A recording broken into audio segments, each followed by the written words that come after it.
The German Shepherd refused to move.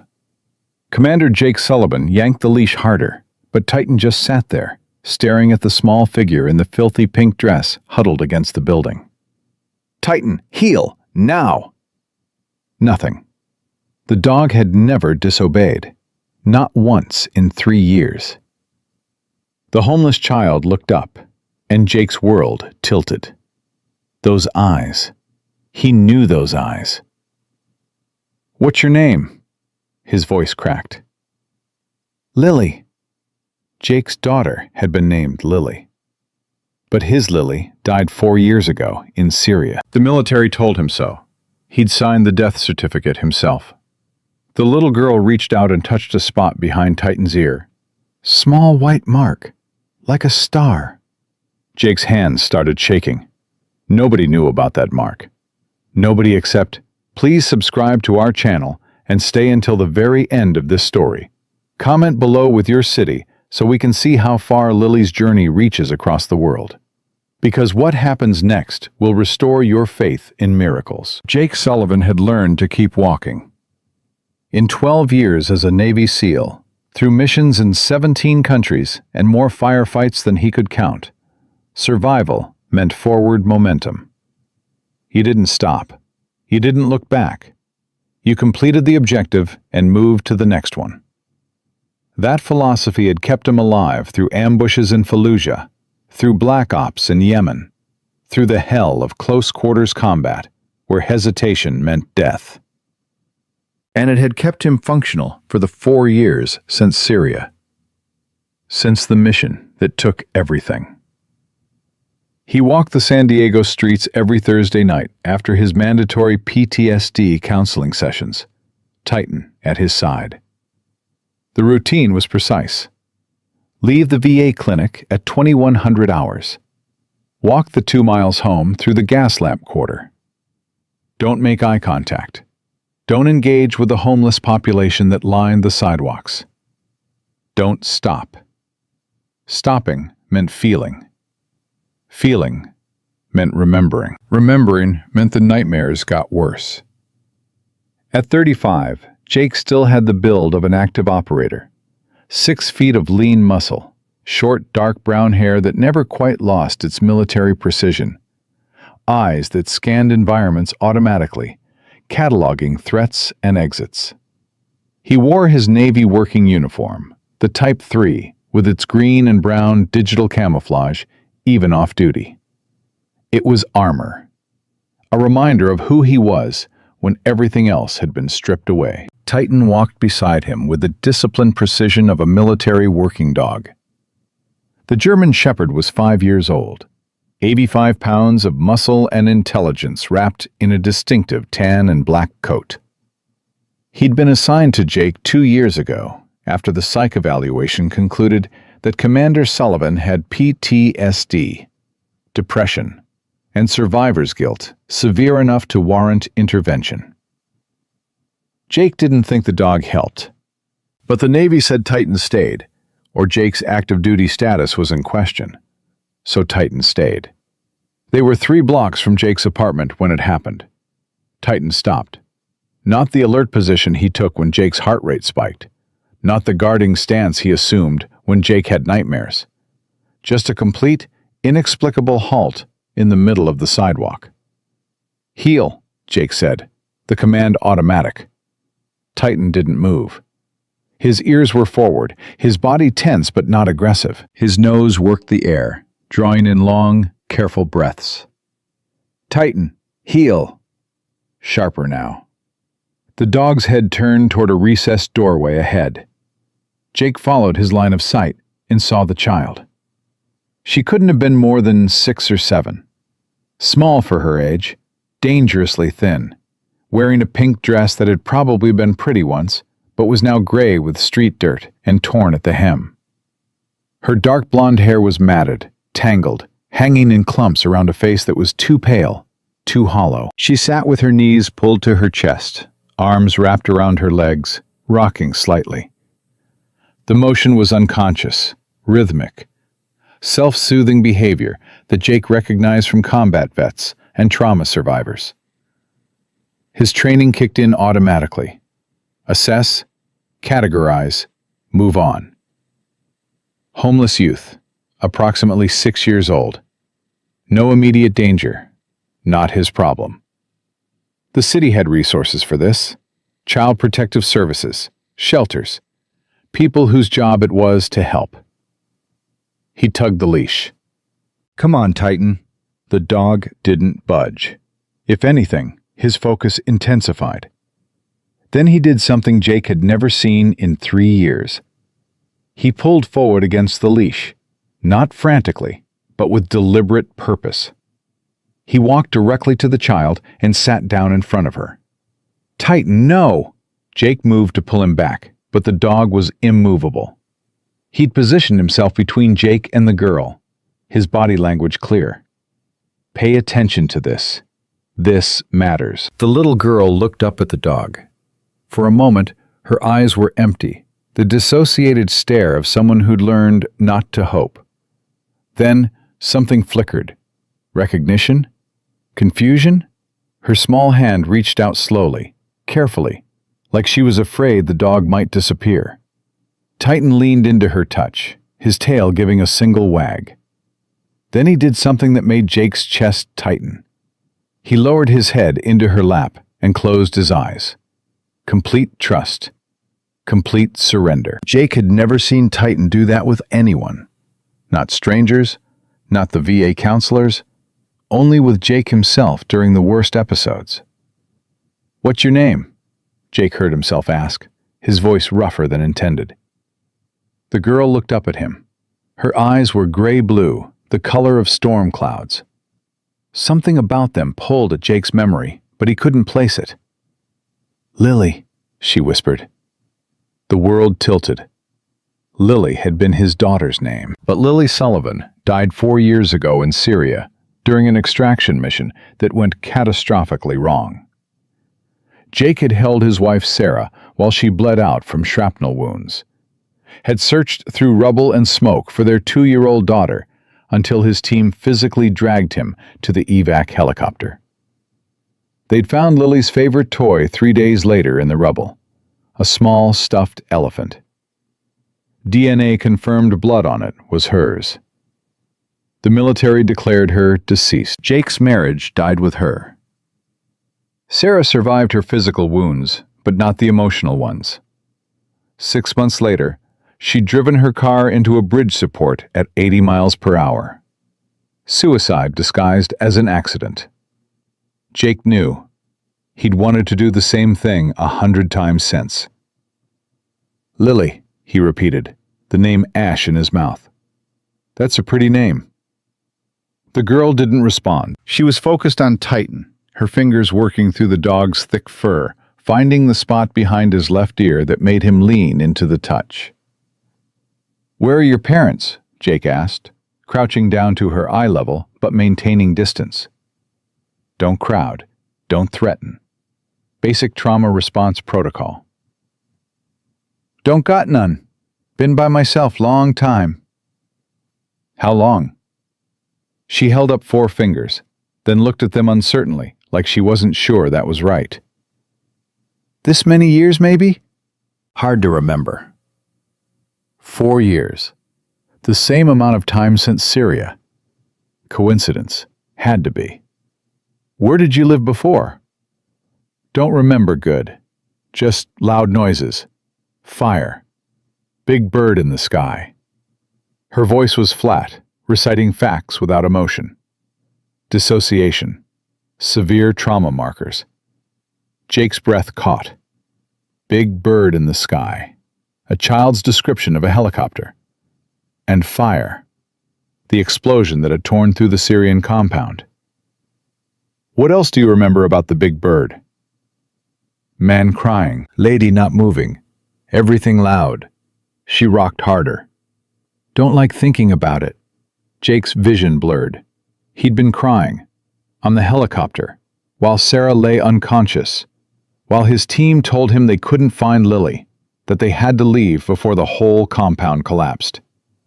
"Lily," his voice barely worked. "Do you remember anything else?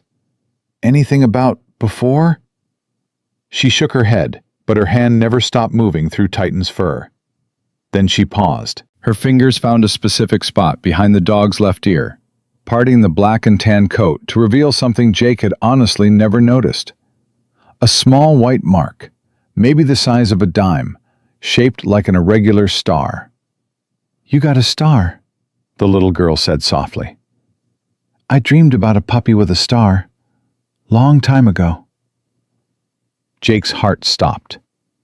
Titan had been a rescue. The service dog training program found him as a puppy in a Syrian animal shelter, brought back by soldiers, trained for 2 years before being assigned to Jake. The program said Titan was approximately 5 years old, which meant he'd been a puppy around the time of the extraction mission. The same mission where Jake lost his daughter. The same mission where there were dogs in the compound. Local strays that the Syrian family had been feeding. What if Titan hadn't just been a random puppy? What if he'd been there? What if a 2-year-old Lily had played with a puppy with a star-shaped mark? What if that's why Titan recognized her now? "I need to make a call," Jake said, his hands shaking as he pulled out his phone. "You gonna call the people who take kids away?" Lily's voice was suddenly sharp, alert. "They always take kids away." "I'm going to call people who can help figure out who you are." "I already know who I am. I'm nobody. That's what everybody says." "That's not true," Jake's voice broke. "You're somebody.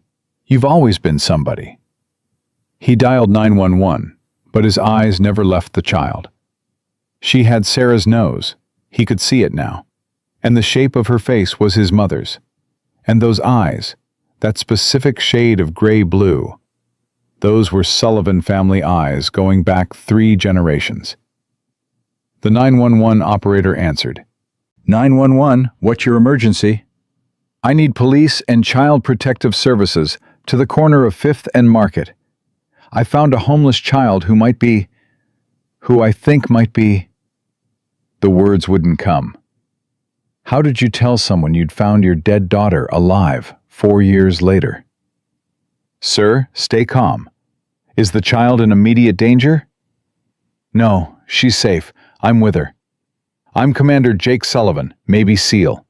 Badge number 7214 Alpha. I need someone here now, because I think this child is my daughter, who was declared killed in action 4 years ago." Silence on the line. Then, "Sir, I'm dispatching units immediately. Stay on the line." Titan had laid down completely now, his head in Lily's lap, his eyes half closed. The girl was humming something, soft, barely audible.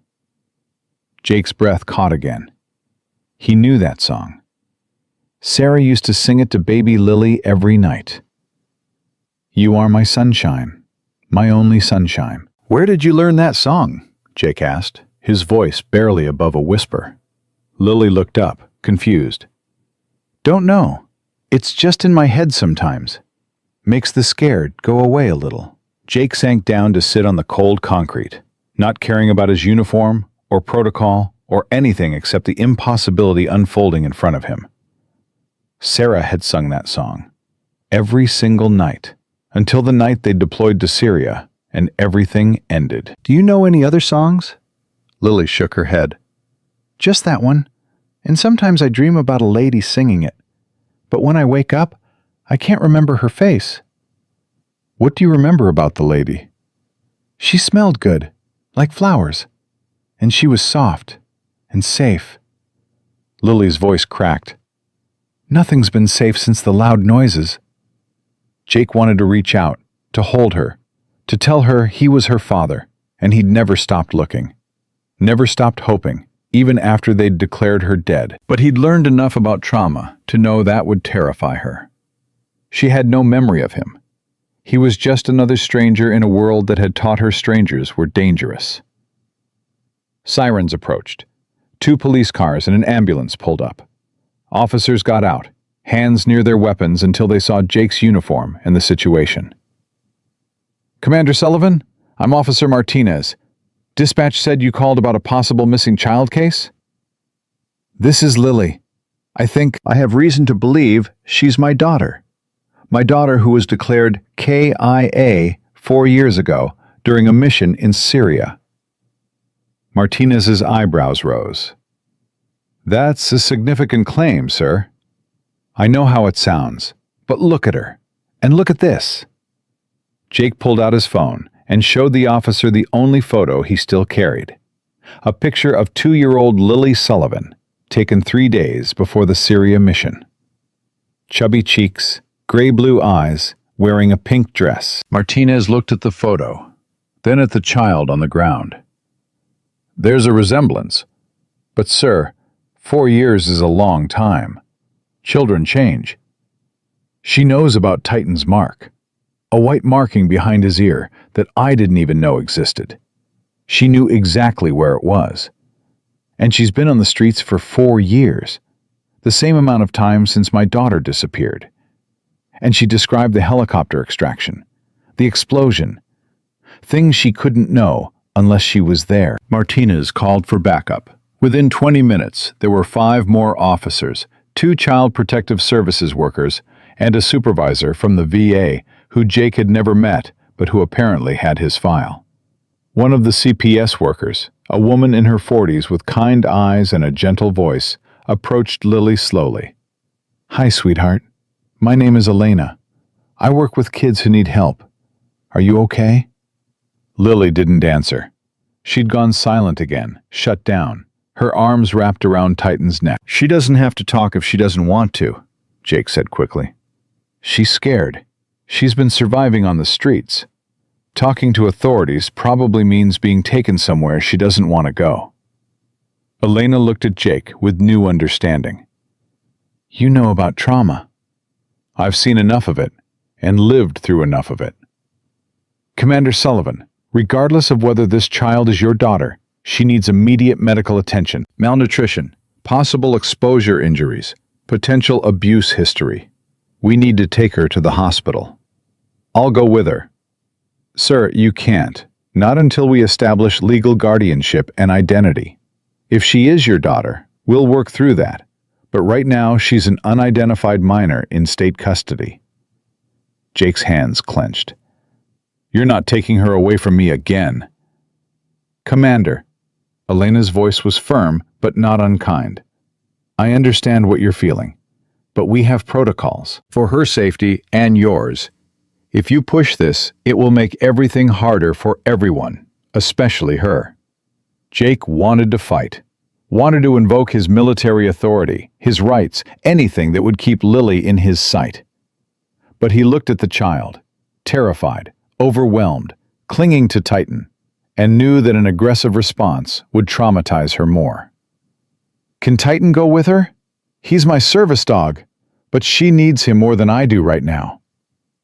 Elena looked surprised. Service dogs are assigned to specific handlers. We can't just... "I'm her handler, and I'm assigning him to protect that child until we sort this out. That's an order." You can't order me, sir. I'm not military. "No, but the dog is, and I'm ordering him to stay with Lily." Jake looked at Titan. "Stay. Protect." Titan's ears came up. He looked at Jake, then at Lily, then back at Jake. His tail thumped once. Message received. He wasn't leaving the child. Elena sighed. "This is highly irregular. Everything about this is irregular. But that dog recognizes her. He's never acted like this with anyone. If he stays with her, maybe she'll be less traumatized." They loaded Lily and Titan into the ambulance. Elena went with them. Jake was left standing on the sidewalk, watching the red lights disappear into the night. Officer Martinez approached. "Commander, you understand this is going to be complicated. If this child is your daughter, we need DNA confirmation, and even then, there are custody issues. She's been declared deceased. You signed paperwork terminating parental rights as part of the death certificate process." "I didn't terminate rights. I confirmed her death. That's different. Legally, it might not be. You'll need a lawyer. And sir, I need to ask, is there any possibility this isn't your daughter?" That you want her to be so badly that you're seeing things that aren't there? Jake looked at the officer. 4 years ago, I held my wife while she died. I searched through rubble for my daughter, knowing she was probably dead, but refusing to stop looking until my team physically dragged me away. I've lived with that failure every day since. So yes, I want her to be my daughter. But I'm not imagining this. That child knew things she couldn't know unless she was there. And my dog, who's been trained for 3 years to respond only to me, chose her. Animals don't lie, officer. They don't see what they want to see. They see what is. Martinez was quiet for a moment. I've got kids. I can't imagine what you've been through. But Commander, prepare yourself for the possibility that this doesn't go the way you hope. Even if she is your daughter, she doesn't remember you. She's been through hell. The system might decide you're not the best placement. Then the system will have to fight me. Because if that's my daughter, no power on earth is keeping her from me again. Jake walked home alone for the first time in 3 years. Without Titan's steady presence, the PTSD symptoms hit harder. His heart rate spiked. His hands shook. He saw shadows that weren't there, heard threats in normal street sounds. By the time he reached his apartment, he was barely holding it together. The place was standard military housing. Functional, minimal. Nothing personal, except one framed photo on the wall. Sarah and baby Lily, taken 3 months before everything ended. Jake stood in front of that photo for hours, comparing the baby in the picture to the child on the street. The shape of the nose, the set of the eyes, the way her mouth turned down at the corners when she was scared. It was her.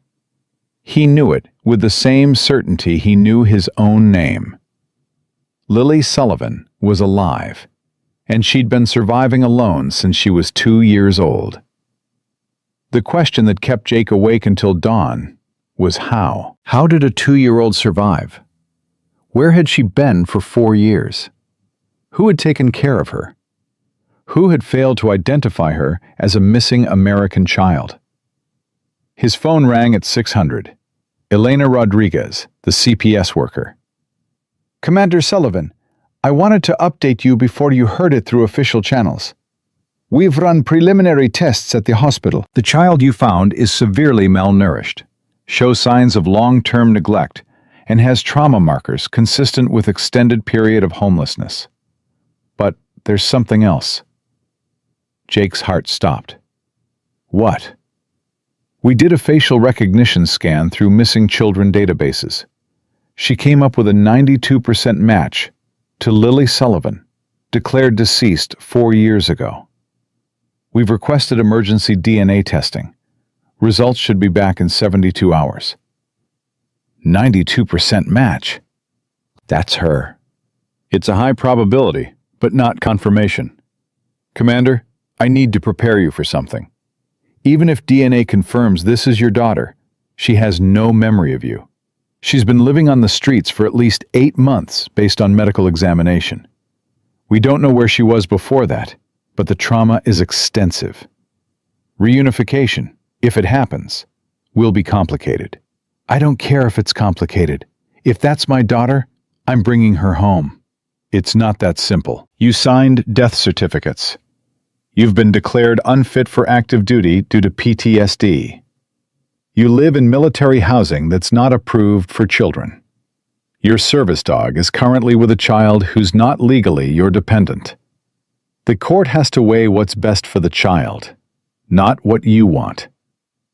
I gave up my service dog for her. I'll give up everything else too, whatever she needs. Elena was quiet. That's what I told my supervisor, that I've never seen someone give up their PTSD service animal for a child who might not even be theirs. It moved her. But Commander, you need to understand, this process could take months, and it might not end the way you want. Then I'll fight it. I'll fight it until there's nothing left to fight for. After Elena hung up, Jake sat in the silence of his apartment and did something he hadn't done since Sarah's funeral. He prayed, Not to a God he was sure was listening, but to whoever might be out there. "If that's my daughter, help me bring her home. And if it's not, help me let go of hope before it destroys what's left of me." 3 days felt like 3 years. Jake couldn't work, couldn't sleep, couldn't think about anything except that little girl in the dirty pink dress and the dog who'd recognized her.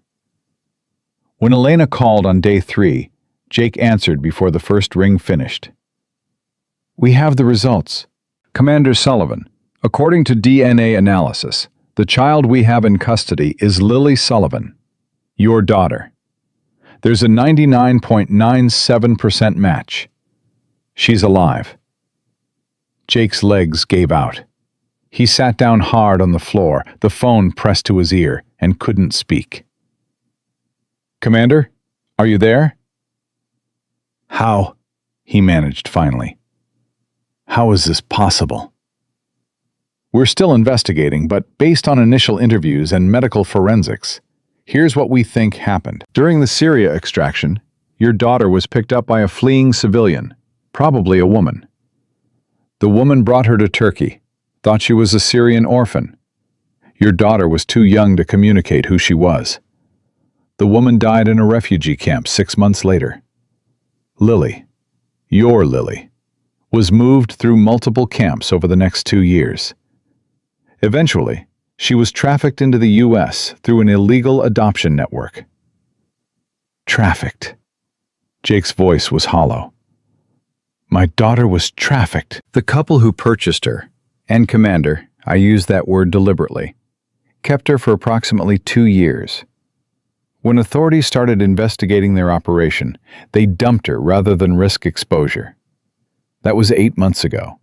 She's been surviving on the streets of San Diego since. While I was completing missions around the world, while I was in counseling for PTSD, while I was 3 miles away. Jake couldn't breathe. I was 3 miles from her for 8 months, and I never knew. You couldn't have known. Commander, the important thing is you found her. Or rather, Titan did. What happens now? Now the hard part starts. Lily is physically safe, but psychologically she's severely damaged. She has no memory of being Lily Sullivan. She calls herself Nobody. She's been taught that adults can't be trusted, that safety is temporary, that survival means not forming attachments. We need to proceed carefully. I want to see her. You can, but Commander, she doesn't know you're her father. We think telling her might traumatize her more right now. She needs time to stabilize, to begin processing, before we introduce that information. Then what am I supposed to do? Just visit her like she's some stranger's kid? For now, yes. We're going to tell her you're Titan's owner who wants to check on him. The dog is the bridge. He's the one thing she trusts completely. If she sees that you and Titan have a bond, that might help her begin to trust you. Jake wanted to scream that this was his daughter, that he'd been searching for 4 years, that he had rights. But he thought about that little girl rocking on the street, dissociating from a world that had hurt her over and over. When can I see her? Tomorrow, 2 p.m., San Diego Children's Hospital, room 314. Come prepared to be patient, Commander. This is a marathon, not a sprint. That night, Jake pulled out boxes he hadn't opened in 4 years.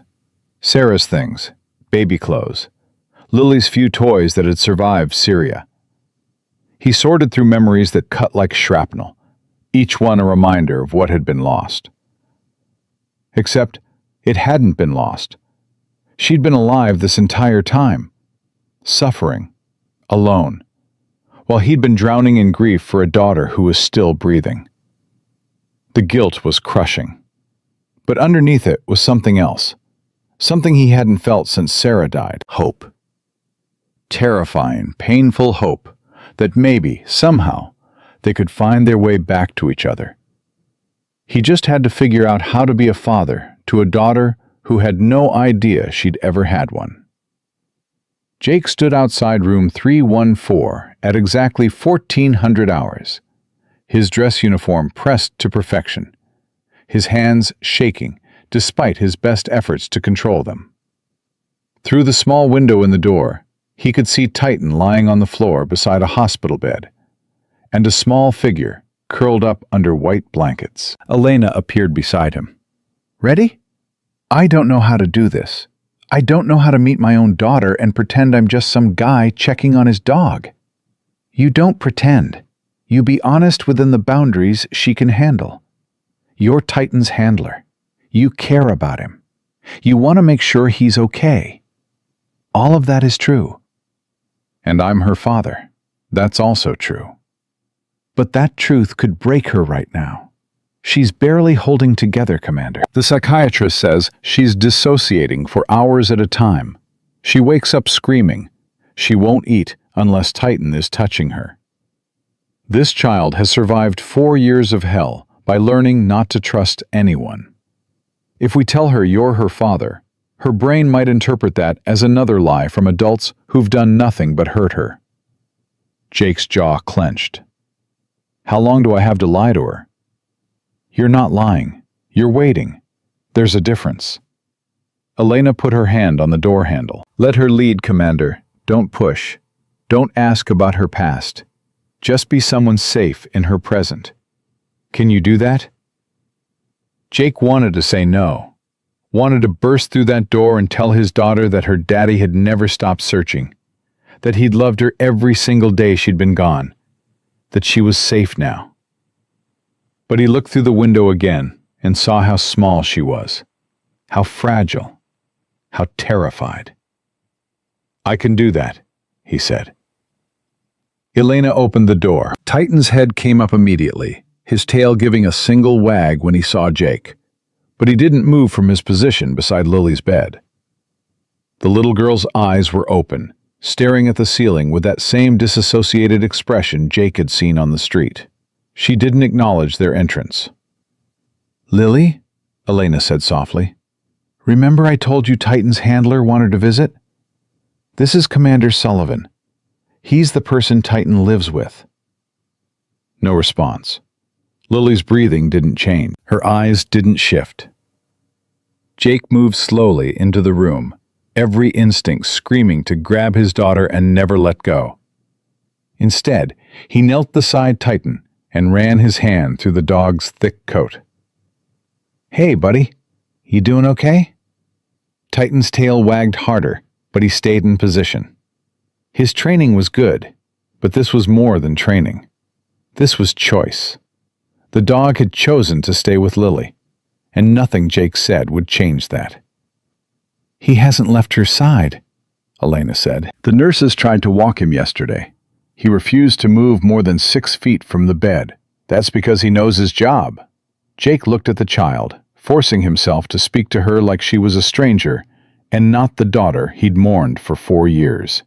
"Titan's really good at knowing who needs him. Looks like he thinks you need him more than I do right now."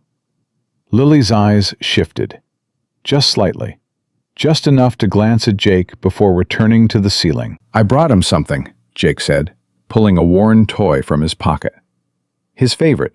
Had it since he was a puppy. Thought maybe he'd want it while he's staying with you." He held out a small rubber ball, the kind that squeaked when squeezed. It was faded, chewed, covered in teeth marks from years of play. Lily's hand moved, slowly, carefully. She reached down and took the ball from Jake's palm, her fingers brushing his for just a second. She squeezed it. The squeak made Titan's ears perk up. "He likes when you throw it," Jake said.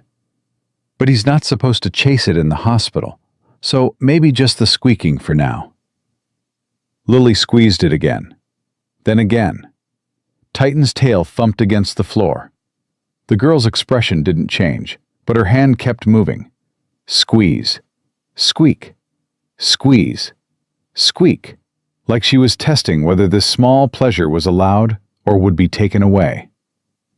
"You can keep it," Jake said, "for as long as Titan's here. Or longer if you want." "Why?" The word was so quiet, Jake almost missed it. Why what? Why you being nice? What you want? The question hit Jake like a fist. This was what 4 years had taught his daughter. That kindness came with a price. That nothing was free. That adults always wanted something. I don't want anything, he said, his voice rough, except for Titan to be happy. And he seems pretty happy right here, with you. He's a good dog. Lily's voice was still flat, emotionless, but she was talking. That was something. The best. He's saved my life more times than I can count. How? Jake considered his answer carefully. The truth was, the Titan had interrupted suicide attempts, had woken him from nightmares where he was reaching for his service weapon, had stood between Jake and the darkness that wanted to swallow him whole. But he couldn't tell a 6-year-old that. Sometimes I have bad dreams about scary things that happened. Titan wakes me up, reminds me that I'm safe now, that the scary things are over. Lily looked at him directly for the first time. Do the dreams stop? No, but they get quieter, and Titan helps make them quieter. I have bad dreams too. Loud noises, fire, people yelling. Jake's hands fisted at his sides. Titan helps with those too. That's why he's staying with you. You don't need him? I need him, but you need him more right now. So he's yours, until you don't need him anymore. Lily processed this, her small hand absently stroking Titan's head. What if I always need him? Then I guess I'll have to visit a lot to make sure he's taking good care of you. Something flickered in the girl's eyes. Not quite hope, but maybe the possibility of hope. You'd come back? Every day if they let me. Is that okay with you? Lily was quiet for a long moment. Then she gave the smallest nod Jake had ever seen. Elena touched his shoulder gently. Time to go. Don't overstay. Don't overwhelm. Jake stood. I have to leave for now, but I'll come back tomorrow, same time. And Titan will be here the whole time, okay? Okay. Lily clutched the squeaky ball tighter. Commander? Yeah? Your dog has good eyes. Like, he sees things other people don't see. Jake's throat tightened. He does. He's smart that way. He saw me when nobody else did. That's because you matter. Even when people don't see it, you matter. Lily looked away. That's a lie. I'm nobody. Everybody says. Everybody's wrong. Jake's voice came out harder than he intended. He softened it. You're not nobody. You're somebody who's been through really hard things. But hard things don't make you nobody. They make you a survivor. After they left the room, Elena pulled Jake into a consultation office. That was good. You did well. I lied to her. She asked if I'd come back, and I said yes, without knowing if you'd even let me. We'll let you. Daily supervised visits, 30 minutes maximum. Don't bring gifts. Don't try to establish parental connection. Just be consistent. Be safe. Let her learn to trust that you show up when you say you will. How long before I can tell her who I am? Weeks, maybe months. The psychiatrist wants to establish baseline stability first. Commander, your daughter has complex PTSD. She's been in survival mode for 4 years. Her brain literally doesn't know how to process safety. We're essentially teaching her how to be a child again. What about custody, legal rights? That's complicated. You signed death certificate paperwork 4 years ago. Technically, you relinquished parental rights by confirming her death. The state is arguing that Lily is a ward who needs placement with an experienced foster family equipped to handle severe trauma. No, absolutely not. She's my daughter.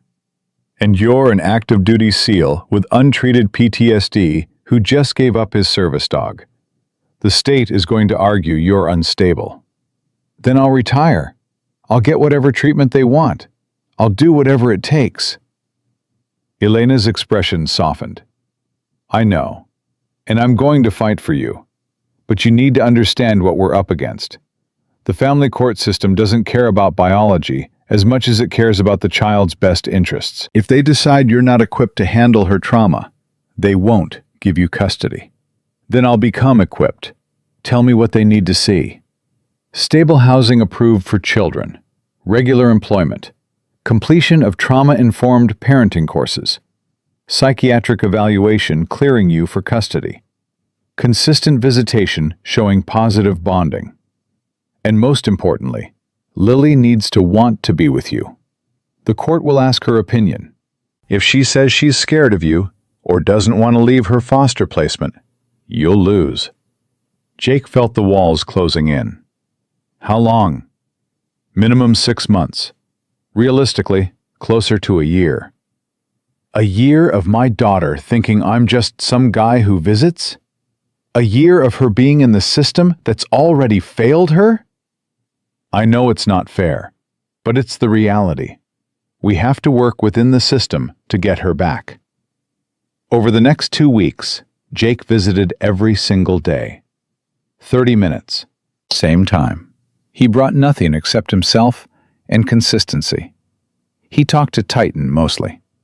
Told the dog about missions they've completed, places they'd been, things they'd seen. And Lily listened, sometimes pretending not to, sometimes asking questions that revealed she was paying closer attention than she wanted to admit. On day 9, she asked, "Why'd you become a soldier?" To protect people who couldn't protect themselves. Did you protect people? Sometimes, not always. Sometimes I failed. Lily looked at him with those 2 old eyes. Everybody fails sometimes. Yeah, but some failures hurt more than others. You lost somebody. It wasn't a question. Jake swallowed hard. Yes. Was it in the fire? With the loud noises? His heart stopped. How did you know about that? I remember some things.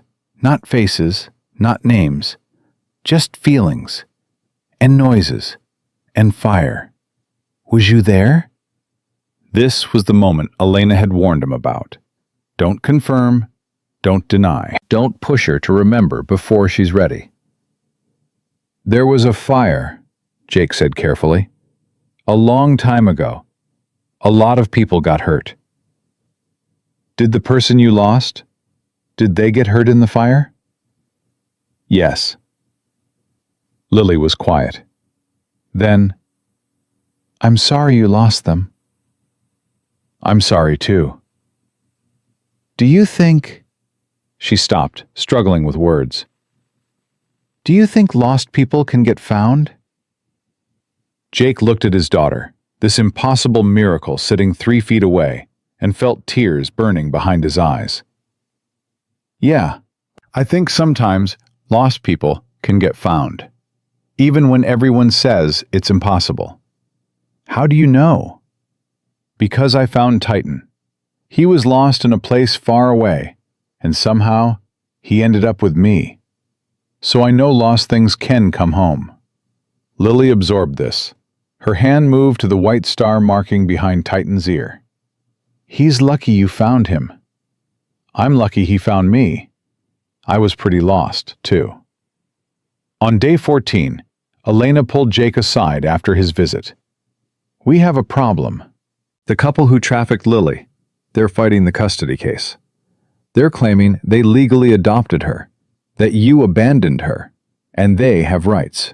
Jake's vision went red. They're criminals. They bought a child. They're claiming they went through proper channels in Syria, that they rescued an orphan, that the adoption was legal under Syrian law. It's completely false, but they have documentation.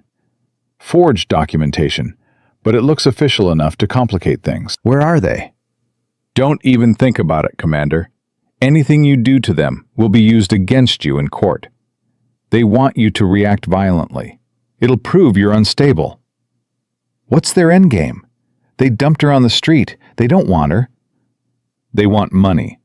They're suing for compensation for the 4 years they cared for her. They're asking for $500,000. That's extortion. That's the legal system. If we don't fight them properly, they could win. Jake spent that night pacing his apartment, rage and helplessness warring inside him. The people who'd trafficked his daughter were trying to profit from it, and he couldn't do anything except wait for lawyers to file paperwork. His phone rang at 0300. Elena, her voice urgent. "Get to the hospital, now! Lily's having a crisis." Jake broke speed limits getting there. He found room 314 in chaos. Nurses trying to calm a screaming, thrashing child. Titan barking frantically. Alarms going off. "What happened?" Jake demanded. "Nightmare," a nurse said. She woke up screaming about fire and someone taking her away. We can't calm her down. Jake pushed past them. Lily, it's Commander Sullivan, Titan's handler, remember?" The screaming didn't stop. Lily's eyes were open, but she wasn't seeing the room. She was somewhere else, somewhere terrible. "Everybody out," Jake ordered. "Just me and the dog." "Sir, we can't." "Out, now. You're making it worse." Elena arrived and made the call. The room cleared. Just Jake, Lily, and Titan. Jake sat on the floor beside the bed. He didn't touch her. Didn't try to restrain her. Just talked in the same steady voice he used to calm Titan during episodes. "You're safe. The fire is over. Nobody's taking you anywhere. Titan's here. I'm here. You're safe." Lily's screaming shifted to sobbing. "They're going to take me away. The people. They're coming." "No one's taking you anywhere.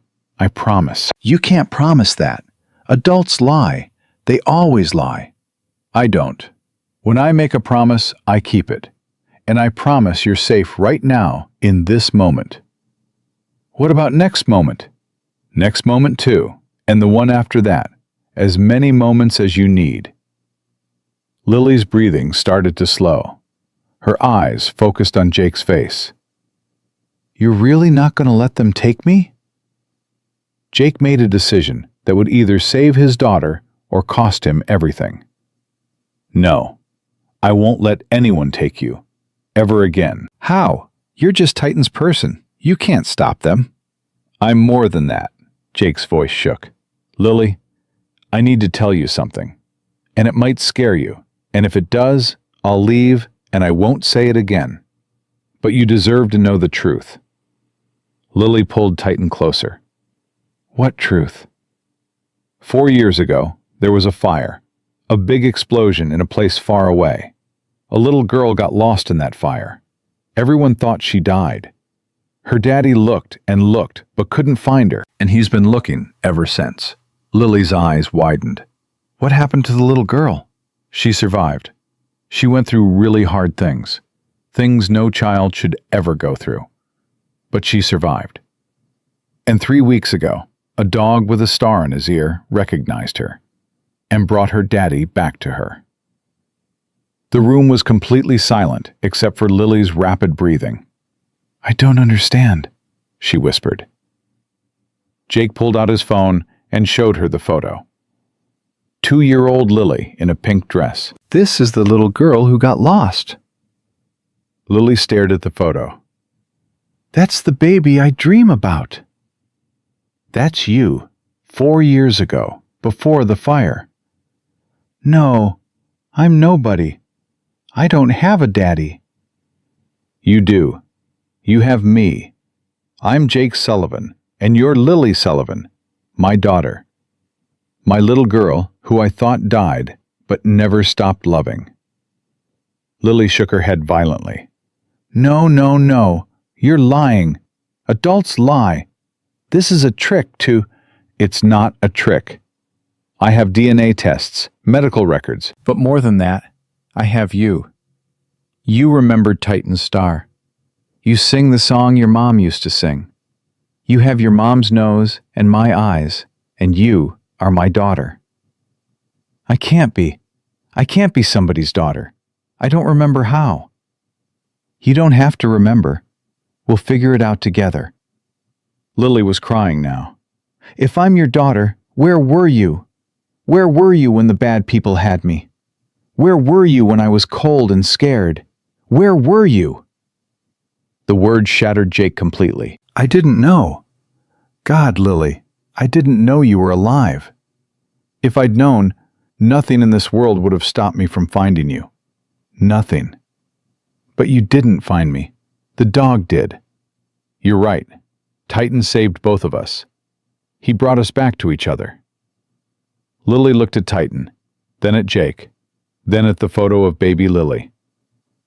If I'm your daughter, does that mean I get to keep Titan? Jake laughed through tears. Yeah, you get to keep Titan. And you get to keep me too. If you want me. I don't know if I want a daddy. Daddies leave. Not this one. This one stays. This one fights. This one doesn't give up. Lily was quiet for a long time. Finally, can I think about it? You can think about it as long as you need. Okay. She laid back down, exhausted from the episode. Will you stay? Just for tonight? Jake looked at Elena, who was watching from the doorway with tears streaming down her face. She nodded. I'll stay, Jake said. Right here. All night. I'm not going anywhere. And he didn't. He sat on that floor beside his daughter's bed while she slept, one hand on Titan's head, finally allowing himself to believe what he'd been terrified to hope. Lily was alive. Lily was his. And somehow, despite everything, they had a chance to become a family again. The morning after Jake's revelation brought consequences he should have anticipated, but was too emotionally raw to consider. Elena arrived at 700 with her supervisor, a stern woman named Margaret Chen, who looked at Jake like he'd committed a crime. You told her, Margaret said, her voice cold. Against explicit psychiatric recommendations. Against our direct instructions. You told a traumatized 6-year-old that you're her father. She had a right to know. She had a right to heal at her own pace, without adults forcing identity on her before she was ready. Commander Sullivan, you've potentially set her recovery back months. Jake stood his ground. She was screaming that people were coming to take her away. She needed to know someone was fighting for her. That someone had never stopped fighting for her. And now she has information she can't process. Information that contradicts everything she's learned about survival. You think telling her you're her father makes her feel safe? It makes her feel trapped. Because if you're her father, she has to trust you. And trust is the thing that's been beaten out of her for 4 years. That's not, Commander, I'm suspending your visitation privileges pending psychiatric evaluation. You violated protocol. Until we assess the damage you've caused, you don't see her. Jake felt his world tilting. You can't do that. She needs me. She needs stability and professional care, not a father who can't follow basic guidelines designed to protect her mental health. Margaret turned to Elena. File the incident report. Make sure it's noted in the custody proceedings. After they left, Jake stood in the hallway, rage and helplessness warring inside him. He'd finally told his daughter the truth, and now he was being punished for it. Worse, they were going to use it against him in court. His phone rang. His commanding officer. Sullivan, I've been informed of the situation. You're being placed on administrative leave, pending investigation into whether you're fit for duty. Sir, this is about my daughter, not my military service. It's about both. You gave up your service dog without authorization. You're involved in a messy custody case that's attracting media attention. And according to the report I just received, you violated Child Protective Services protocols. The Navy doesn't need this kind of publicity. With respect, sir, I don't care what the Navy needs. I care about my daughter. Then you should have thought about that before you went rogue. You're on leave. That's an order. We'll convene a board in 30 days to determine your status. The call ended. In less than 2 hours, Jake had lost access to his daughter and his career. All because he'd told the truth. He drove to the only place that made sense. The VA counselor who'd been trying to help him process PTSD for 2 years. Dr. Marcus Webb was in his 60s, a Vietnam vet who'd seen every kind of trauma the military could produce. "I screwed up," Jake said, sinking into the familiar chair. "I told her who I am, and now they're using it to prove I'm unstable." Marcus was quiet for a long moment. "Why did you tell her?" "Because she was terrified. Because she needed to know someone was fighting for her. Because keeping it secret felt like another lie in a life that's been nothing but lies." And how did she respond? She asked where I was when bad people had her, where I was when she was scared. I didn't have a good answer. There isn't a good answer. You didn't know she was alive. But she doesn't understand that. She just knows I wasn't there. And now I'm telling her I'm her father and expecting her to trust that I'll be there going forward. Marcus leaned forward. "Jake, you've been in combat. You know that sometimes the tactical decision and the morally right decision are different things. What would you tell one of your men who made a call in the field that went against protocol but saved lives?" "I'd tell them I'd back their decision. That sometimes you have to trust your gut over the rule book. So trust your gut now. You told your daughter the truth because she needed to hear it. Maybe the timing wasn't perfect. Maybe it complicated things. But that child needed to know she mattered enough to fight for. You gave her that.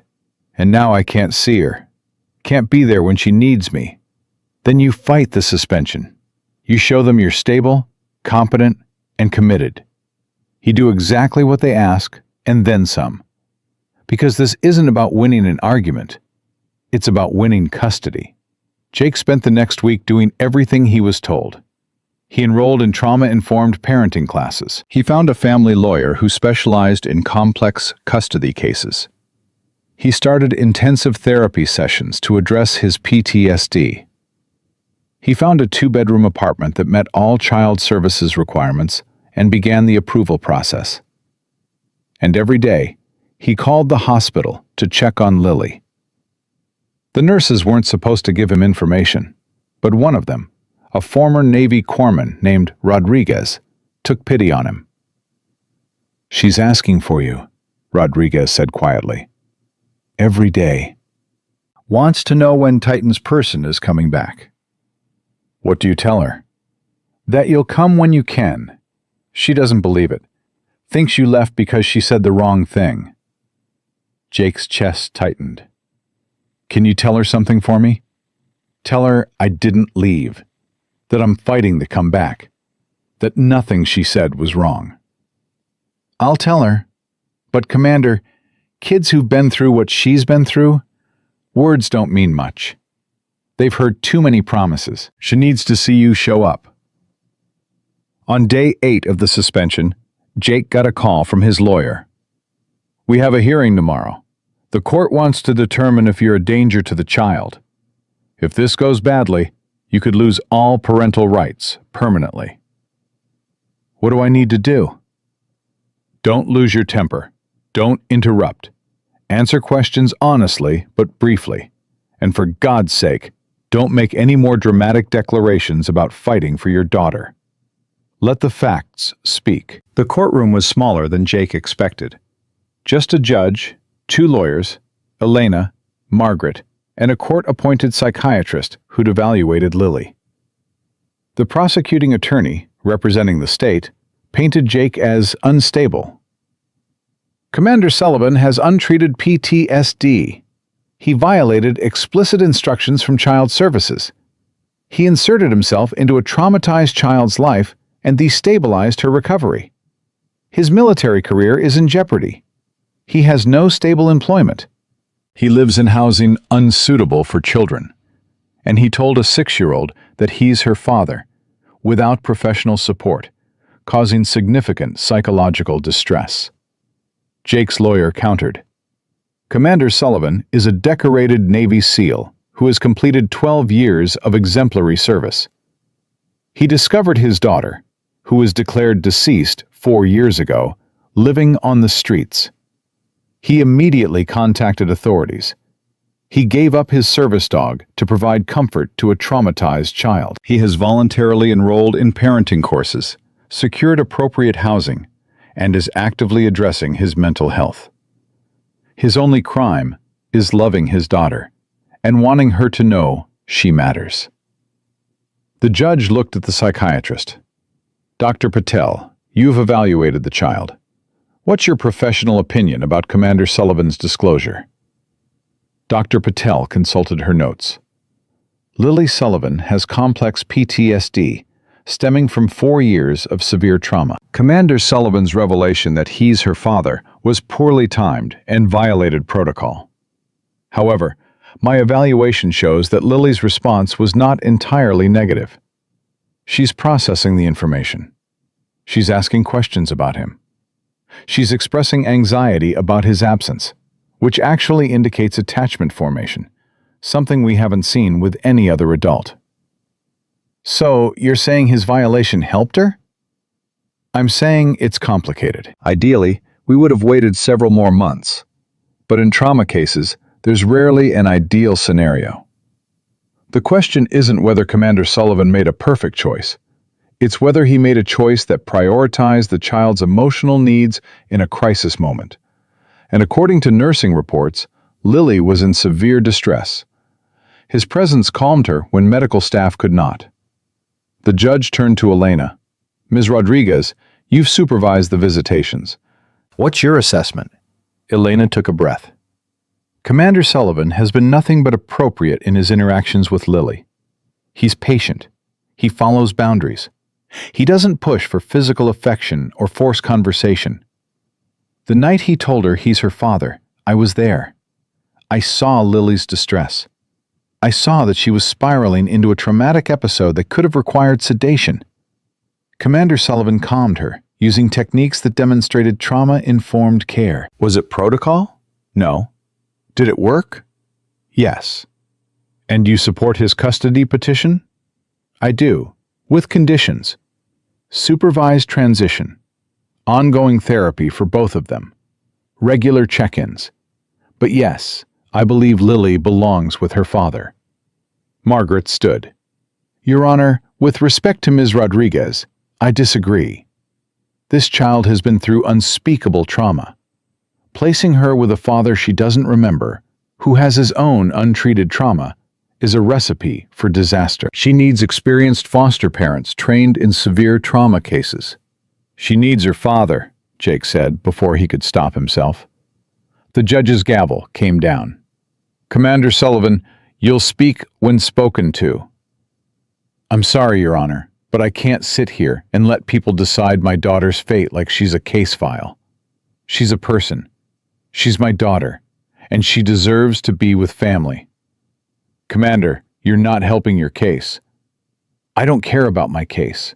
I care about Lily. You want to know if I'm stable? If I can handle her trauma? Ask her. Bring her in here and ask her where she wants to be. The judge considered this. Dr. Patel, is the child capable of expressing preference? She's 6, traumatized, but yes, she can express preference. Whether we should put that pressure on her is another question. Bring her in. Let's hear from the person this is actually about. 20 minutes later, Lily was brought into the courtroom holding Elena's hand, Titan walking beside her. She wore clean clothes now, jeans and a purple shirt that the hospital had provided. but she still had that wary, hunted look of a child who'd learned the world was dangerous. Her eyes found Jake immediately. Something crossed her face. Relief? Fear? Both? The judge spoke gently. "Lily, my name is Judge Morrison. I make decisions about where kids should live." I want to ask you some questions. Is that okay? Lily nodded once, her hand gripping Titan's collar. Do you know who that man is? The judge pointed to Jake. "He's Titan's person." Lily's voice was barely audible. "And he says he's my daddy." "How do you feel about that? About him being your father?" "I don't know. I don't remember having a daddy." "That's okay. You don't have to remember. But Lily, if you could choose where to live, where would you choose?" Lily looked at Elena. Can I stay with the nice nurse, the one who brings me crackers? "We're talking about long-term, sweetheart, not just right now." I don't understand long-term. I just understand right now. The judge tried another approach. "Do you feel safe with Commander Sullivan? With Titan's person?" Lily considered this carefully. He gave me his dog. People don't give away their dogs unless they mean it. "So you think he means what he says?"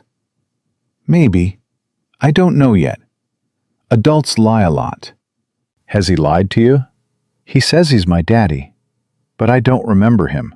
So maybe it's a lie. Or maybe I just forgot. Lily's voice cracked. I forget lots of things. Jake couldn't stay silent. "Lily, I'm not lying. I know you don't remember me, but I remember you. I remember holding you when you were a baby. I remember your mom singing to you. I remember everything." Then where did you go? If you remember me, why did you leave? "I didn't leave. You got lost." And I've been looking for you ever since. But I couldn't find you until Titan did. Lily looked at Titan, then back at Jake. If I go with you, do I get to keep Titan? "Yes, always." And if I'm scared, will you go away? "No, I'll stay, even when you're scared, especially when you're scared." What if I don't know how to be a daughter? Jake's voice broke. "Then we'll figure it out together. Because I don't know how to be a daddy to a 6-year-old either." I only got to be a daddy to a baby before you disappeared. So we'll both be learning. Lily was quiet for a long moment. Then she walked across the courtroom, Titan beside her, and stopped in front of Jake. She studied his face with those two old eyes. You have sad eyes, she said. Like Titan. "Yeah, we've both been through hard things." If I come with you, will your eyes get less sad? "I don't know. Maybe. Will yours?" I don't know either. She held out her small hand. Jake took it, his large calloused fingers engulfing her tiny ones, and felt something break and heal simultaneously in his chest.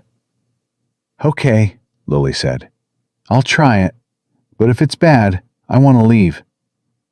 That's fair, and if you want to leave, we'll figure something else out. I promise. The judge watched this interaction with an expression Jake couldn't read. "I'm going to make a preliminary ruling. Lily Sullivan will be placed in Commander Sullivan's custody on a trial basis. 6 months supervised. Mandatory therapy for both. Weekly check-ins with child services. Any concerns, any issues, and we revisit placement. Clear?" Yes, Your Honor, Jake managed. "And Commander, understand this. I'm taking a significant risk. If I'm wrong, if you're not equipped to handle her trauma, that child will pay the price. Don't make me regret this decision." I won't. I swear I won't. That afternoon, Jake took Lily and Titan to his new apartment. It was modest, but clean. 2 bedrooms, kitchen, living room with windows that let in light. He'd bought a bed for Lily's room, a dresser, some basic furniture. But he'd left the walls blank, the space empty of personal items, waiting for her to make it hers. Lily stood in the doorway of her room, not entering. "This is mine?" "All yours. You can decorate it however you want." "I don't know how I want it." "That's okay. We can figure it out as we go." She sat on the bed, testing it. Titan immediately jumped up beside her, which was against his training, but seemed right somehow. "What happens now?" Lily asked. "Now we live. We eat dinner, we go to bed, we wake up tomorrow and do it again." "That's it?" "That's it. No big plan, just day by day." Lily laid back on the bed, Titan curling beside her. "This is weird." "Yeah, it is." "I don't know if I like weird." "Me neither, but maybe we'll get used to it." That night, Jake made dinner, poorly. Burned grilled cheese and 2 salty soup. Lily ate 3 bites and pushed the rest around her plate. She wasn't used to regular meals. Her stomach couldn't handle much food after months of scarcity. At bedtime, she stood in the hallway between her room and Jake's, uncertain. "Where does Titan sleep?" she asked. "Wherever you want him to sleep." "With me?" "If that's what you need." She went into her room and climbed into bed fully clothed, including her shoes. Jake didn't correct trauma behaviors. The counselor had warned him. She'd sleep in her clothes until she felt safe enough not to. Might take weeks or months. "Can you leave the light on?" Lily whispered. "All the lights. I'll leave them all on." "And the door open?" "As open as you want." She pulled Titan close, burying her face in his fur. "I'm scared." "I know. It's okay to be scared." "What if I have bad dreams?" "Then Titan will wake you up, and I'll be right down the hall. You can come get me any time." "Even in the middle of the night?" "Especially in the middle of the night." Lily nodded, but didn't look convinced. Jake sat in the hallway outside her door, listening to her breathing gradually slow. It took 2 hours before she fell asleep. The first night of thousands they'd hopefully have together. At 0300, she screamed. Jake was in her room in seconds. She was sitting up, gasping, tears streaming down her face. The fire was coming, and you weren't there." "I'm here now. The fire's over. You're safe." "Promise?" "Promise." She held out her arms. Jake hesitated. The counselor said not to force physical affection, to let her lead. But she was asking. He sat on the bed and pulled her into his lap. She was so small, so fragile, her heart racing against his chest. "You smell different than I remember," she said. "You remember my smell?" "I think so. Or maybe I dreamed it. Everything gets mixed up." Jake held his daughter while she cried. Titan pressed against both of them and understood that this was going to be the hardest mission of his life. Harder than combat. Harder than anything the Navy had thrown at him. Because this time, failure wasn't just losing the mission. It was losing the person who mattered most. The first month was a war zone disguised as domestic life. Lily woke screaming every night, sometimes multiple times. She hoarded food in her room, crackers under the pillow, fruit in the dresser drawer, anything she could hide in case the abundance suddenly disappeared. She flinched at loud noises, refused to shower unless the bathroom door stayed open and Jake stood in the hallway where she could see him. Elena came for weekly check-ins, documenting everything. Progress and setbacks. The fact that Lily was gaining weight. The fact that she still slept in her shoes. The way she'd started calling Jake Commander instead of using his name, like she was maintaining professional distance from someone she wasn't sure she could trust. "She's testing you," Elena said during week 3. "Waiting to see if you'll get frustrated and send her back." "I won't." "She doesn't believe that yet." Commander, kids who've been through what she's been through, they push. They test boundaries. They do things specifically to see if you'll abandon them. Because if you're going to leave anyway, better to control when it happens. 2 days later, Lily proved Elena right. Jake came home from his mandated therapy session to find his apartment destroyed. Dishes smashed on the kitchen floor, couch cushions slashed with a knife from the kitchen. His military uniform, the one he'd worn the day he found her, shredded and stuffed in the garbage disposal. Lily sat in the middle of the chaos with Titan, her expression defiant and terrified in equal measure. "I'm bad," she announced. "You should send me back now." Jake stood very still, processing the destruction, the waste, the deliberate provocation. Every instinct screamed to react, to demand explanations, to impose consequences. But he remembered what Elena said. This was a test. He sat down on the floor across from her. "You're not bad. You're scared."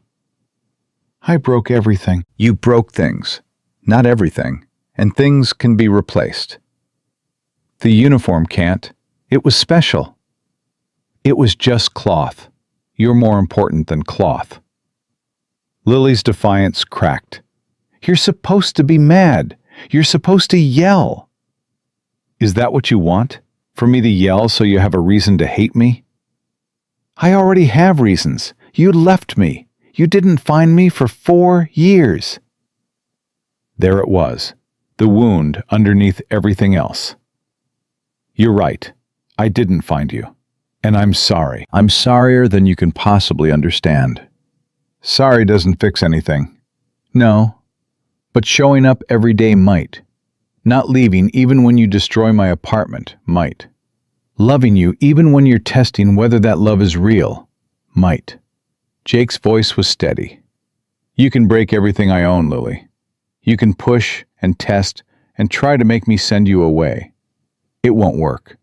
Because you're my daughter, and I don't give up on you." Lily stared at him for a long moment. Then she started crying. Not the controlled tears of a child trying to manipulate. The raw, broken sobbing of someone who'd been holding terror inside for too long. Jake moved slowly, giving her time to reject him, and pulled her into his arms. She fought for maybe 3 seconds, then collapsed against him, crying so hard she couldn't breathe. "I don't know how to do this," she gasped between sobs. "I don't know how to have a daddy. I don't know how to be safe.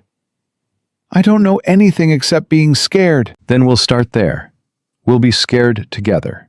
And slowly, maybe the scared will get smaller." They sat in the wreckage of the apartment until Lily cried herself to sleep.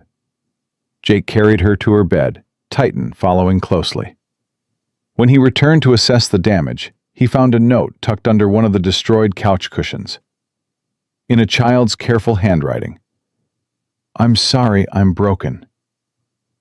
Jake kept that note. Years later, it would still be in his wallet. The next morning, Lily woke up expecting punishment. Instead, Jake handed her a broom.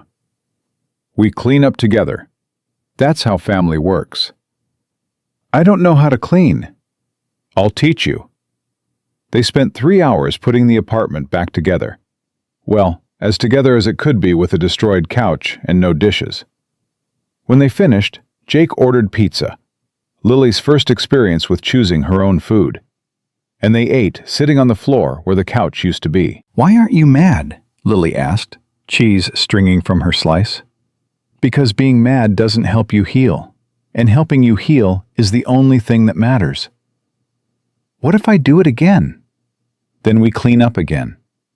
"What if I keep being bad?" "You're not bad, Lily. You're hurt. There's a difference."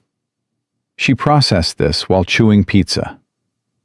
"The people before you, the ones who had me after the fire, they said I was bad. That's why nobody wanted me." Jake's hands fisted under the table. "They were wrong, and they were cruel. You're not bad. You never were." "How do you know?" "Because I know you. Even though you don't remember me, I remember you. You were the happiest baby. You laughed at everything. You loved dogs and music and being thrown in the air. You were joy, Lily. Pure joy. And that joy is still in there, buried under all the hurt. We're going to find it again." Lily was quiet for a long time. "What if we can't?" "Then we'll find something else. Maybe not joy right away. Maybe just okay. And okay is enough to start with." Week 5 brought a different crisis. Jake was called to testify at the trial against the couple who'd trafficked Lily. The prosecution needed him to establish timeline and confirm DNA evidence. His lawyer said it was routine, nothing to worry about. The lawyer was wrong. The couple, Robert and Christine Morrison, had hired an aggressive defense attorney who specialized in destroying witnesses. The moment Jake took the stand, the attack began. "Commander Sullivan, you claim this child is your daughter, but you signed documents declaring her dead 4 years ago, correct?" "I was told she was dead. I signed what I was told to sign." "So you didn't verify? Didn't demand to see remains? Just accepted what you were told?" "The military declared her deceased, based on evidence at the scene. I had no reason to doubt." "You had every reason to doubt. You're a Navy SEAL. You're trained to verify intelligence, to question assumptions. But you didn't question this assumption because it was easier to believe your daughter was dead than to keep searching." Jake's jaw clenched. "That's not... And when your wife died 6 months later, you were on deployment, weren't you? Not at home supporting her through grief. Not protecting your family. You were overseas completing missions while your wife drove her car into a bridge." "Objection!" Jake's lawyer was on his feet. "Relevance? I'm establishing a pattern of abandonment, Your Honor. Commander Sullivan has repeatedly prioritized military service over family. He failed to protect his daughter in Syria, failed to search for her adequately, failed to prevent his wife's suicide. And now he wants this court to believe he's suddenly capable of caring for a severely traumatized child?" The judge allowed it. For 2 hours, the defense attorney ripped apart every decision Jake had made for 12 years. Painted him as a man who chose duty over family, who abandoned those who needed him, who was using Lily to assuage his own guilt rather than genuinely caring about her welfare. When Jake finally left the stand, he was shaking with rage and shame. Because some of what the attorney said was true. He had prioritized missions. He hadn't been there when Sarah needed him. He had signed those papers without demanding to see his daughter's body. He found Elena waiting outside the courtroom. That was brutal. That was strategic. They're trying to make you look unfit so the jury questions why we're prosecuting them. If you're a bad father, maybe they were saving Lily from you. What if they're right? What if I am unfit? Commander, I watched you for 6 weeks. I've seen you clean up destruction without anger. I've seen you stay calm through Lily's worst moments. I've seen you put her needs ahead of your pride, your comfort, your entire life. You're not perfect, but you're present. And for a kid like Lily, present is everything. The trial lasted another week. The Morrisons were ultimately convicted of child trafficking and fraud. 18 years federal prison.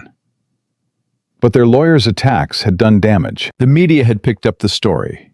Navy SEAL reunites with trafficked daughter, and not all the coverage was sympathetic. Some outlets questioned whether Jake was a hero or a failure who'd lost his daughter through negligence. Lily saw one of the news reports. Jake found her in her room, staring at his phone, where she'd pulled up an article titled, "Did Navy SEAL abandon daughter who was later trafficked?"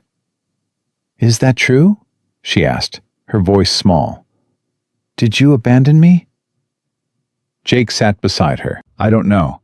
I've asked myself that question every day for 4 years. I made choices that seemed right at the time. I trusted people I shouldn't have trusted. I didn't fight hard enough when they told me you were dead. So maybe I did abandon you. Not on purpose, but through failure, through not being good enough or smart enough or determined enough. But you found me eventually. Titan found you. I was walking past. I'd learned to keep walking. Why? Because stopping hurt too much. Because every homeless child reminded me of you. Because I was a coward who couldn't face the pain of not knowing where you were. Lily absorbed this. I think maybe we're both broken. You and me. Yeah, I think you're right. Can broken people fix each other? I don't know, but maybe we can help each other be broken together. And maybe that's enough. At week 8, Lily's therapist reported a breakthrough. Lily had started drawing in her sessions. At first, just scribbles and violent slashes of color. But gradually, images emerged. A helicopter, fire, a woman's face, a man crying. She's processing the Syria trauma, Dr. Patel explained, beginning to separate memory from emotion. It's a good sign. What do? We let her lead. She'll share what she's ready to share when she's ready to share it. 2 days later, Lily brought Jake one of her drawings. It showed 2 stick figures, one large, one small, holding hands, a dog between them. The sky was black, but there was one yellow star. That's us, she said. You and me and Titan. The star is hope. The therapist says even when everything's dark, we can have one star. Jake's vision blurred. It's beautiful. Can we keep it? Put it on the fridge like real families do? We are a real family, Lily. But we're broken. Real families are broken sometimes. That's what makes them real. They put the drawing on the fridge with a magnet shaped like a bone that Lily picked out at the store. It was the first decoration in the apartment that was truly theirs. At week 10, Elena brought concerning news. The Morrisons are filing an appeal. Their lawyers found a technicality in the search warrant that obtained evidence against them. If the appeal succeeds, the conviction gets overturned. And then what? Then they walk. And potentially, they file a countersuit for wrongful prosecution. Commander, if that happens, they could come after Lily, claim they have parental rights through the illegal adoption. Over my dead body. That might be what it takes. These people are vindictive. They've lost everything. Prison, money, reputation. They'll want someone to pay. Jake increased security. New locks, security cameras. He taught Lily basic safety protocols. Never open the door to strangers. Never go anywhere without Titan. Scream if anyone tries to take her. Are the bad people coming back? Lily asked, her anxiety spiking. I don't know, but I'm making sure that if they try, they won't succeed. What if you're not here? What if I'm alone? You'll never be alone. Titan's trained to protect you, and I've taught you how to call 911. And Lily, if something happens to me, Elena has instructions. You'll be taken care of. I don't want someone else to take care of me. I want you. And you have me. But we need to be prepared for anything. That night, Lily crawled into Jake's bed at 0200. I'm scared. I know, sweetheart. What if they take me again? What if I can't remember you again? What if everything gets lost again? Jake pulled her close. Then I'll find you again, as many times as it takes. I found you once. I can find you again. Promise? Promise. She fell asleep there, and Jake let her. The therapist said co-sleeping was a trauma response they should discourage. But Jake was learning that sometimes textbook answers didn't apply to their specific brokenness. Week 12 brought the evaluation that would determine whether Jake kept custody. A court-appointed psychologist spent 3 days observing them, watching Jake make breakfast, watching Lily's bedtime routine, watching how they navigated conflict when Lily refused to eat vegetables, and Jake had to decide between pushing nutrition and respecting boundaries. The psychologist's report came back 2 weeks later. Elena delivered it personally, her face unreadable. "Well?" Jake asked, his heart pounding. Elena smiled. "You passed. The psychologist says Lily has made remarkable progress. She's gained 12 pounds. Her nightmares have decreased from nightly to 3 times a week. She's showing age-appropriate attachment behaviors. And most importantly, when asked where she feels safest, she said, 'With Titan and Commander.'" Jake's knees went weak. "So, I keep her?" "You keep her. Permanent custody granted. The court was impressed by your commitment and Lily's progress.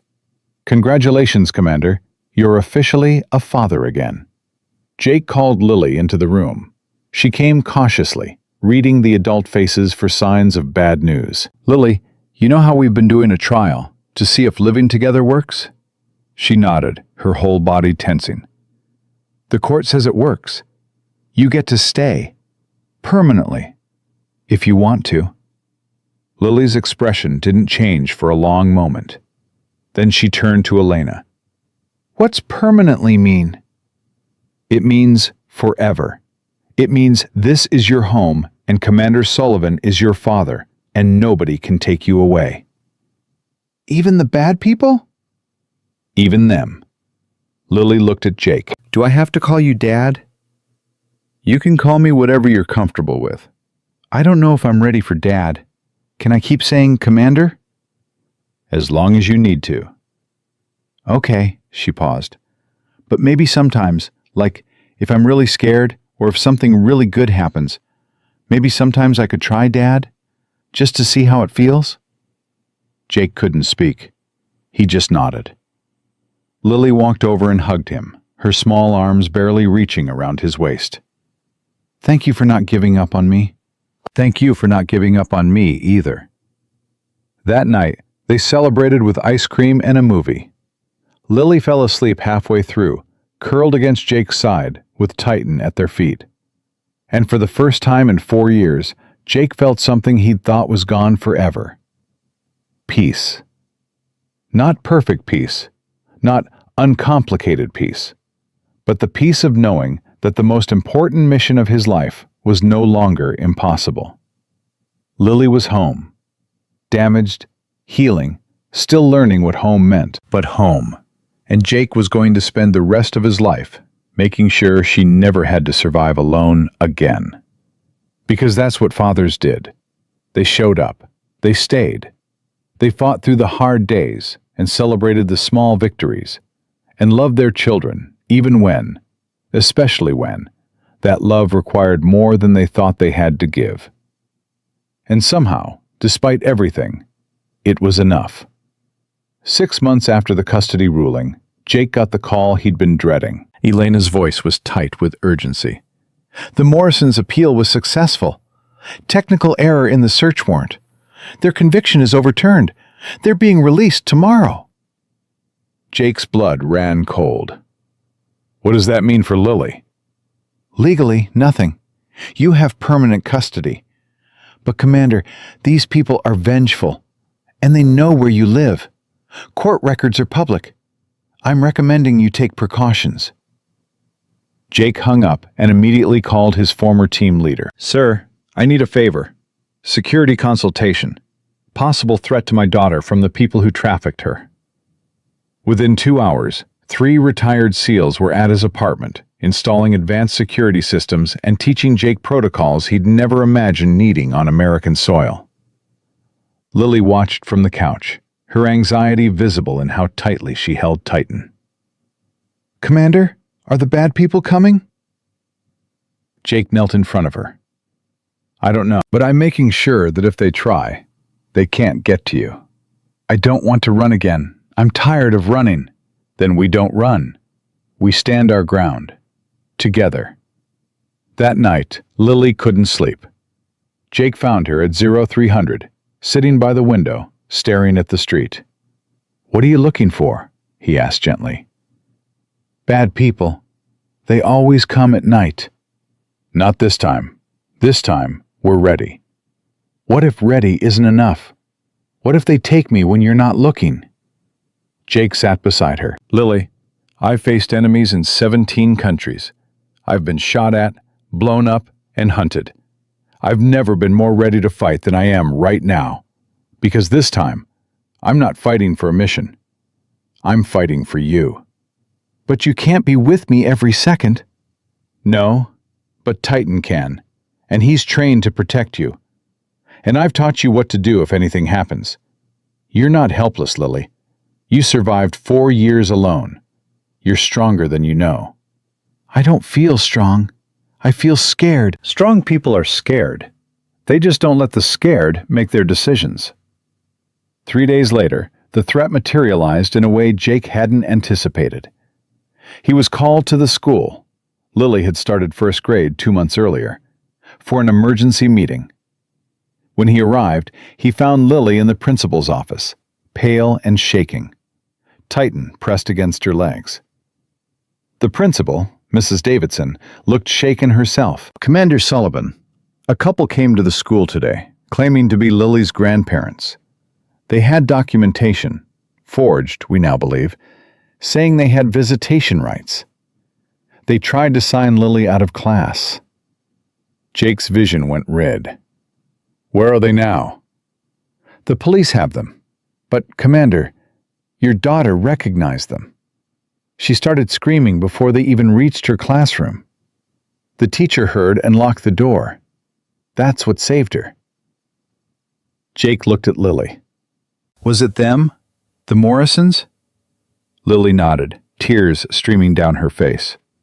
They said they came to take me home, that you stole me from them, that I belonged with them. You don't. You never did, and they're never getting near you again. The police arrested the Morrisons for attempted kidnapping and violating restraining orders Jake hadn't even known to file. Their bail was set high enough that they couldn't make it, but the damage was done. Lily stopped going to school, Stopped eating properly. started having nightmares every night again. We've regressed. Dr. Patel said during an emergency session. The attempted kidnapping triggered all her abandonment trauma. She doesn't feel safe anywhere. What do we do? Jake asked. We rebuild. Again. From the beginning. We show her that this time the threat was stopped, that the system protected her, that you protected her. But Lily wasn't convinced. She stopped calling Jake Commander and went back to not calling him anything. She stopped drawing, stopped talking in therapy, just sat holding Titan and staring at walls. 2 weeks into the regression, Elena brought unexpected news.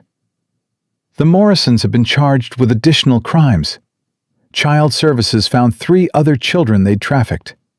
The prosecution is building a case that will put them away for life without possibility of parole. Commander, this time there's no technicality that saves them. They're done, Jake told Lily that evening. She listened without expression. So they can't come back? She asked finally. Never. They're going to prison forever. What about other bad people? There are always more bad people. Then we'll deal with them too.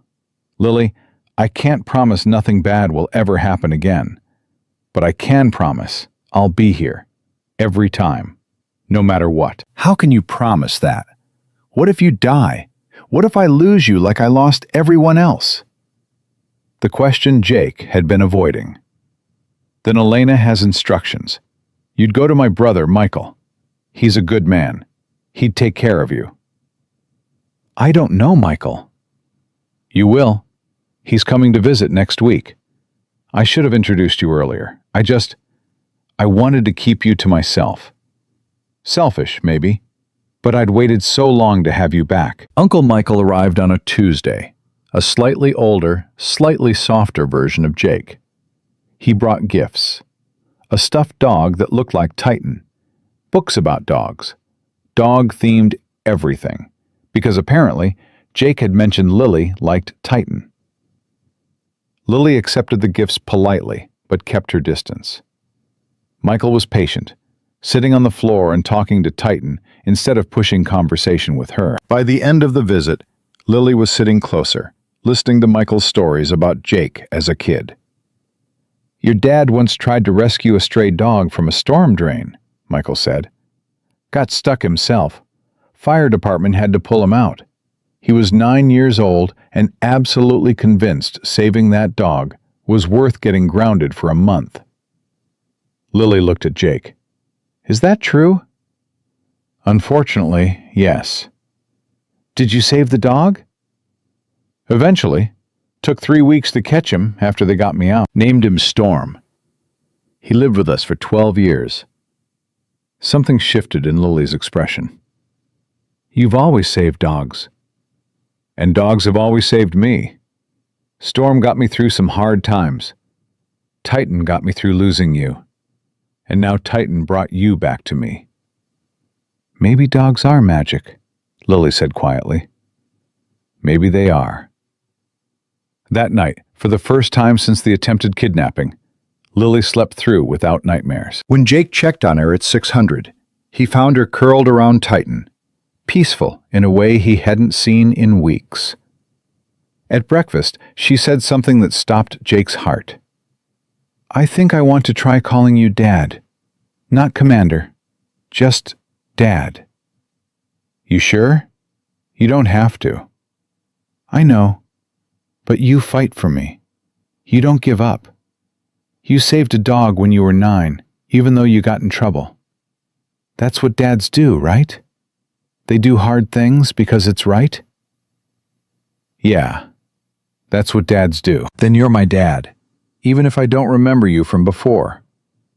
Even if my brain doesn't have the memories. My heart knows. Does that make sense?" Jake's voice broke. "That makes perfect sense."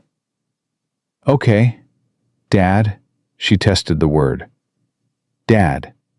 I like how it sounds." 3 months later, they were called to testify at the Morrisons' final trial. This time, there were no technicalities, no loopholes.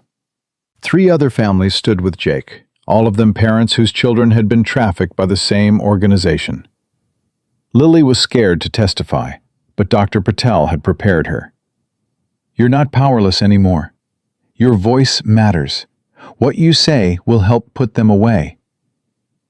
On the stand, Lily spoke quietly but clearly. "They told me I was bad, that nobody wanted me, that I should be grateful they gave me a place to live. But they were mean. And when the police came asking questions, they put me on the street, told me to never come back." "How old were you?" the prosecutor asked gently. 5, almost 6. "And you survived alone for 8 months?" "I had to. There was nowhere else to go." "What do you want to tell the court about Mr. and Mrs. Morrison?" Lily looked directly at the couple who'd terrorized her. "I want to say they were wrong. I'm not bad. I'm not nobody. I'm Lily Sullivan, and I have a dad who loves me, and I'm worth more than they said I was." The courtroom was silent. Even the judge looked moved. The Morrisons were convicted on all charges. 40 years federal prison each. No parole, no appeals. Done. Walking out of the courthouse, Lily held Jake's hand tightly. "Is it really over?" "The legal part is. The healing part takes longer." "How much longer?" "I don't know. But however long it takes, we've got time." That night, they had a celebration dinner. Pizza, ice cream, every food Lily had missed during her years on the street. Elena joined them, and Uncle Michael, and even Nurse Rodriguez from the hospital, who'd been kind to Lily during those first terrifying days. "I want to say something," Lily announced, standing on her chair despite Jake's protests about safety. "A year ago, I was nobody. I didn't have a name I remembered. I didn't have a home. I didn't have anybody. But then Titan stopped walking, and everything changed." She looked at Jake, her eyes bright with tears, and something else. Hope, maybe. Joy, possibly. "Dad says I'm strong because I survived. But I think we're both strong. Because we found each other, even when everyone said it was impossible. Because we kept trying even when it was hard. Because we learned how to be a family, even though we didn't remember how. She climbed down and hugged Jake fiercely. Thank you for not walking past me. Thank you for letting Titan stop. Thank you for being my dad. Jake held his daughter and felt the last piece of his broken heart slot into place. Not healed perfectly, not without scars, but whole in the way that mattered. A year later, on the anniversary of the day Titan found Lily, they stood at the spot where it had all begun. The same street corner, the same recessed doorway where a 6-year-old in a dirty pink dress had been rocking herself to sleep. Lily was 7 now, healthy, Growing.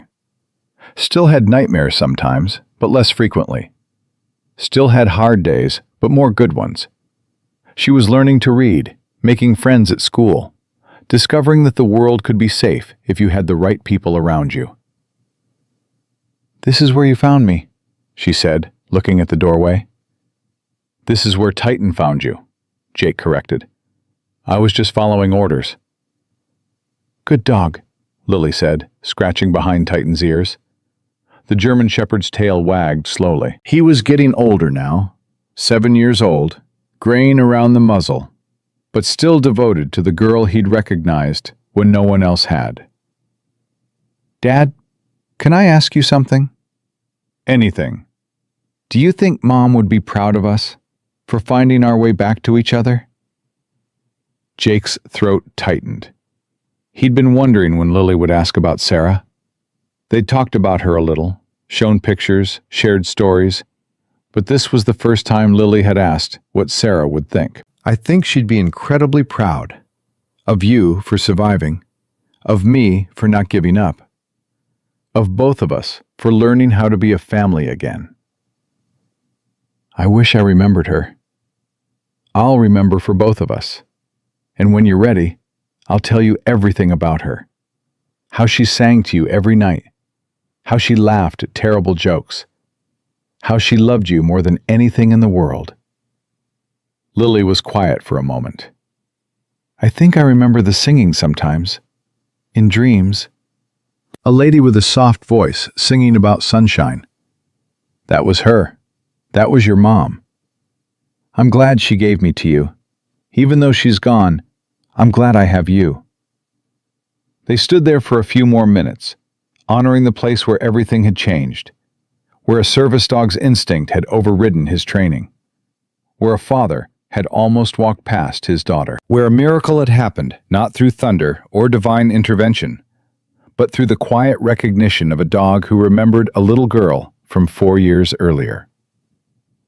As they walked home, Lily skipped ahead with Titan, her pink backpack, a replacement for the dirty dress, but she'd chosen pink deliberately, bouncing with each step. She turned back to Jake. Dad, race you home. You'll win. You always do. That's because I've got Titan. We're a team. We're all a team, Jake said, breaking into a jog to catch up. And they were.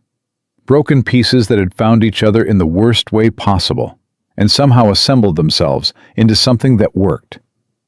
Not perfect, not without struggles, but real, present, together.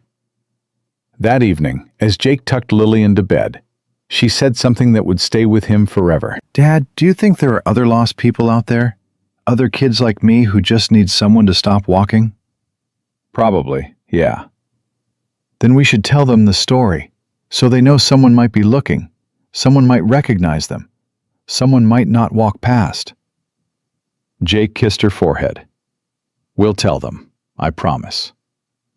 And they did. Years later, their story would be shared in foster care organizations, veteran support groups, and trauma recovery programs. A reminder that some miracles happen not through grand gestures, but through the simple act of stopping, of paying attention, of trusting that sometimes a dog knows better than we do who needs saving. Lily Sullivan had been nobody, unwanted, invisible, a homeless child on a street corner who everyone had learned to walk past because acknowledging her meant acknowledging all the suffering the world contains. But Jake Sullivan had a dog who refused to accept that assessment, who saw worth where others saw inconvenience, who recognized someone the world had forgotten. And in that recognition, everything changed. Not instantly, not easily, but completely. Because sometimes the greatest battles aren't fought on foreign soil against obvious enemies. Sometimes they're fought in hospital rooms and courtrooms and apartments at 3 a.m. when a child wakes up screaming. Sometimes victory looks like a 7-year-old saying, "Dad," without flinching. Sometimes miracles look like a German shepherd refusing to take another step until his handler pays attention to what matters most. Jake Sullivan had spent 12 years as a Navy SEAL protecting people who couldn't protect themselves. He'd completed missions in 17 countries. He'd earned medals and commendations and the respect of people who didn't give respect easily. But none of that mattered as much as the moment he'd stopped walking. The moment he'd trusted his dog's instinct over his own training. The moment he'd chosen to see instead of look past. Because in that moment, he'd saved the person who mattered most. Not a stranger, not a mission objective, but his daughter, his Lily. The child he'd thought was lost forever. And Lily had saved him right back, taught him that healing was possible, that families could be rebuilt from wreckage, that love didn't require perfect memories or undamaged hearts. Just presence, just commitment, just the willingness to keep trying even when everything inside screamed to give up.